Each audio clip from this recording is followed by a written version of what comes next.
everyone, and thank you so much for joining again for the She Will Initiative.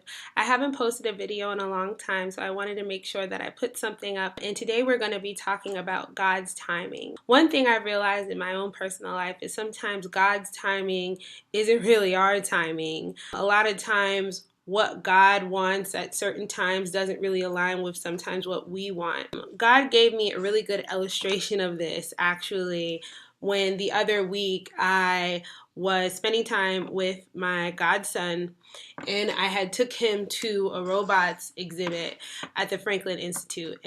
We were in Philly and my nephew absolutely loves toys. Like he loves toys, like any 4-year-old. And so he sees the toy store and, he's like, Auntie Chidi, can we please go to the toy store? I'm like, sure, we can go to the toy store. So we go into the toy store and he's looking around and he literally grabs the most expensive toy in the store. This robot was like $1,000. I was like, Eli, there is just no way. I kind of guide him. I'm like, let's get away from this shelf. Let's actually go to the shelf that has some of the less expensive toys. As he's picking up toys, he keeps picking up the most expensive toys in the store. Like everything he was picking up was just more expensive and more expensive and more expensive.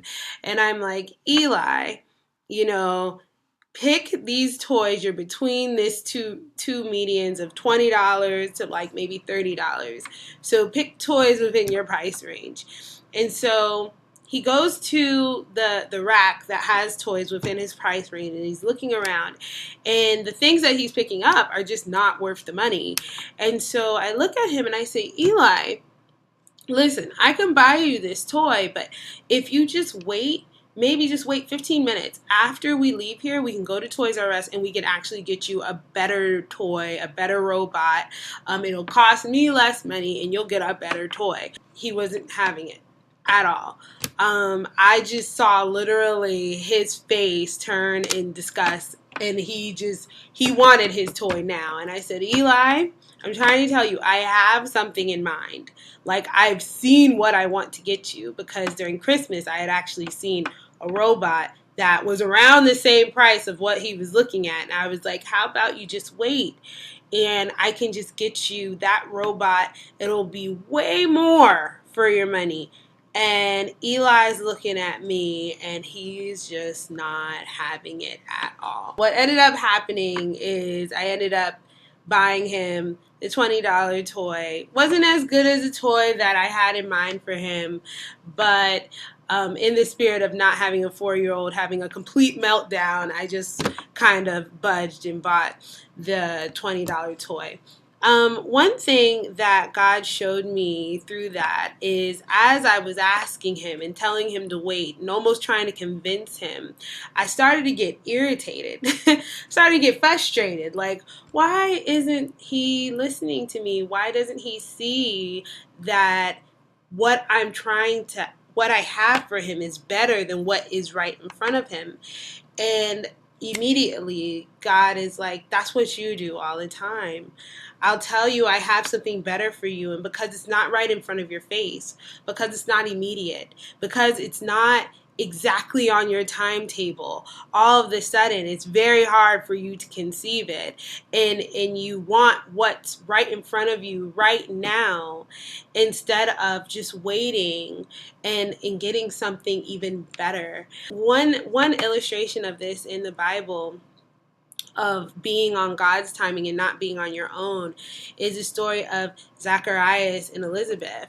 When Jesus came up to Zacharias and told him, listen, you're going to have a baby, he was like, my wife is old, they were already in their old age. But Jesus told them at that specific time that they were going to have a baby. And it just kind of relics that maybe in the past they had tried to have babies and it didn't work out for them, and they might have even gotten frustrated or upset and been like, why can't we have children? But it was because God wanted to align the birth of their child, John the Baptist, with the birth of Jesus. And because of that, they had their answer to their prayer had to be at a certain time, and it had to be on God's time.